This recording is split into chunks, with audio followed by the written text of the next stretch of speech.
আপোনালোকে দেখিছেনে এইটো ভংগিমা নাচনীয়ে নচা কিমানমান বছৰৰ পৰা দেখি আছে বাৰু কিমানমান বছৰৰ পৰা আপোনালোকে বিহু চাই আহিছে জন্মৰে পৰা আৰু জন্মৰে পৰা এইটো ভংগিমা দেখি আহিছে গুৱাহাটী বিহু সন্মিলনীৰ ৭৫ সংখ্যক বিহু উদযাপন বিহু সম্ৰাজ্ঞী প্ৰতিযোগিতাৰ নিয়মাৱলী বিহু সম্ৰাজ্ঞী প্ৰতিযোগিতাত অংশগ্ৰহণ কৰিব বিচৰা প্ৰতিযোগীগৰাকী বিগত যিকোনো বৰ্ষত শ্ৰেষ্ঠ বিহুৱতী বিহু ৰাণী বা তেনে কোনো সমপৰ্যায়ৰ উপাধিৰ অধিকাৰী হ'ব লাগিব প্ৰতিযোগীৰ বয়স ১৮ বছৰৰ ওপৰ হ'ব লাগিব বিবাহিতা মহিলাই প্ৰতিযোগিতাত অংশগ্ৰহণ কৰিব নোৱাৰিব অন্যথা আইনমতে দণ্ডনীয় হ'ব প্ৰতিযোগিতাৰ ভৰ্তি মাচুল ১০০০ টকা ধাৰ্য কৰা হৈছে প্ৰতিগৰাকী প্ৰতিযোগীক ১৫ মিনিটকৈ সময় দিয়া হ'ব ১৩ মিনিটত এটি সংকেত ধ্বনি দিয়া হ'ব প্ৰতিগৰাকী প্ৰতিযোগীৰ নিজ এফাকি বিহু গীত গোৱাৰ উপৰিও যিকোনো এবিধ লোকবাদ্য বজোৱাটো বাধ্যতামূলক হ'ব প্ৰতিগৰাকী প্ৰতিযোগীয়ে বিহু নাচৰ শুদ্ধ ভংগী প্ৰকাশ কৰিব প্ৰতিগৰাকী বিহু নাচৰ শুদ্ধ ভংগীমা আচলতে প্ৰিয় দৰ্শক মনত বহুত কথাই গুজৰি গুমৰি আছে এইখন মঞ্চ আজি পাতিম আপোনালোকৰ লগত আছে আমাৰ লগত বিগত বৰ্ষৰ বিহু সম্ৰাজ্ঞীও বিহু ভংগীমাক লৈ সময়ে সময়ে বহুতো বিতৰ্ক আৰু প্ৰশ্ন উত্থাপন কৰা হয় হঠাৎ যদি ময়ে প্ৰায় ২ বছৰ বিহু নাচিছোঁ আজি আপোনালোকৰ আগত খোলাকৈ কৈ দিছোঁ প্ৰায় ২ বছৰ বিহু নাচিছোঁ এই মুহূৰ্তত যদি কোনোবাই কৈ দিয়ে উক্ত কোনোবা এটা ভংগীমা নাই ধৰি লওক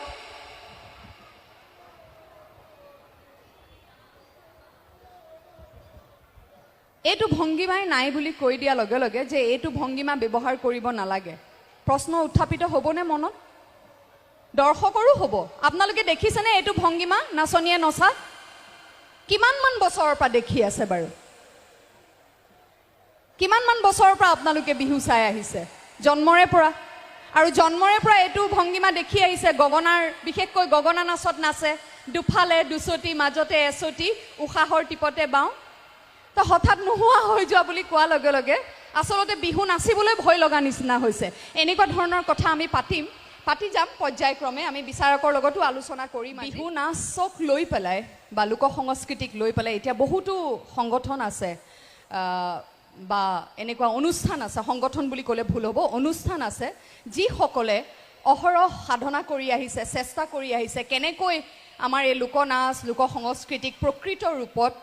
আমি ধৰি ৰাখিব পাৰোঁ সংৰক্ষণ কৰিব পাৰোঁ সুৰক্ষিত কৰিব পাৰোঁ গতিকে মোৰ এতিয়াই অনুৰোধ যেতিয়াই আপোনালোকে কিবা তথ্য পায় হ'ব পাৰে মেডিকেল ছায়েন্সতো যেতিয়া সদায় দৰৱ সলনি হৈ থাকে সেই দৰৱ যেতিয়া সলনি হয় জাৰ্নেল বুলি কয় তাৰ মানে যিটো ৰিচাৰ্চ পেপাৰ সেই ৰিচাৰ্চ পেপাৰ দাখিল কৰে গতিকে আপোনালোকে হয়তো ক'ৰবাত গৱেষণা কৰিছে চুকে কোণে সোমাই অসমৰ বিহু নাচৰ বিষয়ে আপোনালোকে চৰ্চা কৰিছে গৱেষণা কৰিছে তাত হয়তো আপোনালোকে দেখিছে কিছুমান ভংগীমা আমাৰ নতুনকৈ সংযোজিত হৈছে হয়তো তাৰপিছত যদি আপোনালোকে হঠাৎ কৈ দিয়ে যে সেই ভংগীমা কেইটি নাই তেতিয়া অকণমান আমি যিসকল জড়িত হৈ আছোঁ অকণমান বিচলিত হৈ যাওঁ সেয়ে মোৰ আপোনালোকলৈ অনুৰোধ আপোনালোকৰ চেষ্টাক মই ধন্যবাদ জ্ঞাপন কৰিছোঁ এটি অনুৰোধ যেন এইবিলাক আচলতে এক আলোচনাৰ মাজত হওক যিসকলে প্ৰকৃতাৰ্থত বিহু মাৰি আছে বিহুৰ লগত জড়িত হৈ আছে বিহুৱাসকলক মাতক বিহুৱতীসকলক মাতক বিহু সম্ৰাজ্ঞীসকল আছে বৰ বিহুৱতীসকল আছে সকলোৱে বহি আমাৰ বিশিষ্ট এই লোক সংস্কৃতিৰ সাধকসকল আছে আমি একেলগে বহি আলোচনা কৰি যদি কিবা সাল সলনি কৰিবলৈ হয় সেই আলোচনা আচলতে কৰিব পাৰোঁ আৰু বিহু সম্ৰাজ্ঞীৰ এই উপাধিক লৈ পেলাইও আজি ২-৩ বছৰ মানৰ পৰা মই দেখি আহিছোঁ আমি সকলোৱে আচলতে পৰিলক্ষিত কৰি আহিছোঁ যে সাংঘাতিক এটা বিহুৰ আগে খুব সমালোচনাৰ পৰিৱেশ সৃষ্টি হয় কিন্তু এইখিনিতে কওঁ যে যোৱা বছৰ নে তাৰ আগৰ বছৰ লোক সংস্কৃতিৰ গুৰুৰ উপাধিয়ে লাভ কৰিছে আমাৰ ৰঞ্জিত গগৈ ডাঙৰীয়াই তেখেতে কৈছিলে যে বিহু সম্ৰাজ্ঞী মানে কোনোবা দেশৰ সম্ৰাজ্ঞী নহয় কোনোবা বিহু নাচৰ এটা সম্ৰাজ্ঞী এটা খিতাপ ৰখা হৈছিলে সেইটো উচিত নে অনুচিত সেয়া আমি ক'ব নোৱাৰিম কিন্তু বিহু সম্ৰাজ্ঞীৰ উপাধিটোৱে জানো লোক সংস্কৃতিত কিবা অপসংস্কৃতি বা কিবা ব্যাঘাত জন্ম কৰিছে আজি মই দৰ্শকক সুধিব বিচাৰিম যে বিহু সম্ৰাজ্ঞীৰ এই প্ৰতিযোগিতাই বা এই খিতাবে কেতিয়াবা আমাৰ লোক সংস্কৃতিক ম্লান পেলাবলৈ চেষ্টা কৰিছে নেকি বাৰু কওকচোন নাই নহয়নে এইবাৰো দেখা গৈছিলে টিভি চেনেলত খুব বিতৰ্কৰ এক পৰিৱেশ খুব টিভি চেনেলত আলোচনা হৈছিলে তাত লতাশিল খেলপথাৰৰ কথা বাৰম্বাৰ উত্থাপিত হৈছিলে যে এই উপাধিক লৈ বহু প্ৰশ্ন উত্থাপন কৰা হৈছিলে এইখিনিতে মই ধন্যবাদ জনাব বিচাৰিম বহু কেইগৰাকী লোক সংস্কৃতিৰ লগত বা বিহুৰ লগত জড়িত ব্যক্তিয়ে সেই অনুষ্ঠানত উপস্থিত থাকি আমাৰ হৈ আমি হয়তো সেইখিনি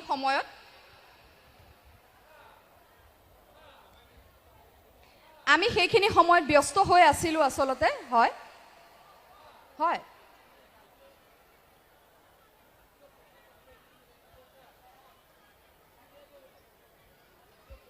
হয় হয়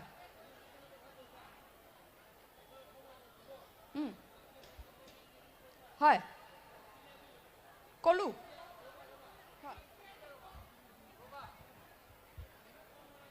হয়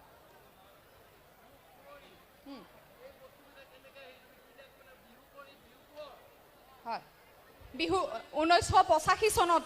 এই মঞ্চত হয়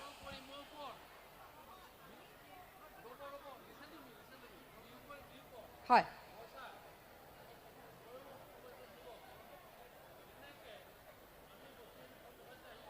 হয় হয় হয় হয় হয় আমি নিশ্চয়ভাৱে এয়া আলোচনা কৰিম বিহু সম্ৰাজ্ঞী এইখন মঞ্চতে 1985 চনত আৰম্ভ হৈছিলে আৰু মই ধন্যবাদ জনাম সেই অনুষ্ঠানত বিহু সম্ৰাজ্ঞী বা গুৱাহাটী লতাশিল খেলপথাৰৰ গুৱাহাটী বিহু সন্মিলনীৰ হৈ 2009 চনৰ বিহু সম্ৰাজ্ঞী পাহাৰী বৰুৱা 2005 চনৰ বিহু সম্ৰাজ্ঞী সংগীতা কাকতি লগতে আছিলে বিহু সম্ৰাজ্ঞী ৰেখামণি কোচ বাইদেউ বিহু সম্ৰাজ্ঞী গায়ত্ৰী কোঁৱৰ বিহুৱা জয়ন্ত সোণোৱাল জ্যেষ্ঠ বিহুৱা দীপজ্যোতি হাজৰিকা দীপমণি চুতীয়া জয়দীপ ডেকা অংকুমণি আৰু লগতে আছিল আমাৰ সকলোৰে মৰমৰ আৰু শ্ৰদ্ধাৰ মাধুৰীমা চৌধুৰী বাইদেউ এখেতসকলে মুক্ত কণ্ঠে তাৰ প্ৰতিবাদ কৰি বা এই যি গৰিমা বিহু সম্ৰাজ্ঞীৰ যি গৰিমা সেই অক্ষুণ্ণ ৰখাত আমাক যথেষ্ট মুক্ত কণ্ঠেৰে আমাৰ লগত সহযোগ কৰিছিলে বা আমাক প্ৰতিনিধিত্ব কৰিছিলে গতিকে মই পাহাৰী আৰু সংগীতা কাকতিক এবাৰ পটককৈ মঞ্চলৈ আহিবলৈ অনুৰোধ জনালোঁ গুৱাহাটী বিহু সন্মিলনীৰ তৰফৰ পৰা আমি এখনি ফুলাম গামোচাৰে দুয়োগৰাকী বিহু সম্ৰাজ্ঞীক আমাৰ ফালৰ পৰা অকণমান মৰম যাচিব বিচাৰিছোঁ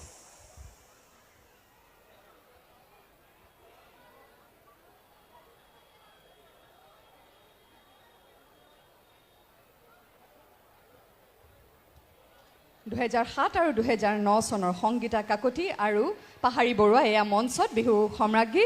আমি দুয়োগৰাকীলৈ আমাৰ গুৱাহাটী বিহু সন্মিলনীৰ তৰফৰ পৰা আন্তৰিক ধন্যবাদ জ্ঞাপন কৰিছোঁ এয়া গায়ত্ৰী ডেকা বাইদেউ আৰু বনলতা ডেকা ৰজা বাইদেউ দুখনি বিহুৱান আমাৰ হৈ গুৱাহাটী বিহু সন্মিলনীৰ হৈ ইয়াৰ গৰিমা অক্ষুণ্ণ ৰখাত আমাৰ হৈ মাত মতাৰ বাবে ধন্যবাদ আৰু সুন্দৰকৈ সকলোৱে প্ৰতিগৰাকী বিহু সম্ৰাজ্ঞী এই মঞ্চৰ পৰা খিতাপ লাভ কৰা বিহু সম্ৰাজ্ঞীয়ে আজি অসমৰ বিভিন্ন প্ৰান্তত আমাৰ যি লোক সংস্কৃতি কণ আমাৰ উঠি অহা প্ৰজন্মৰ মাজত বীজ ৰোপণ কৰিবলৈ যি অহৰহ তেওঁলোকে চেষ্টা কৰি আছে সেয়াত শলাগ লৈছোঁ আৰু ভগৱানৰ ওচৰত তেওঁলোকৰ সুস্বাস্থ্য কামনা কৰিছোঁ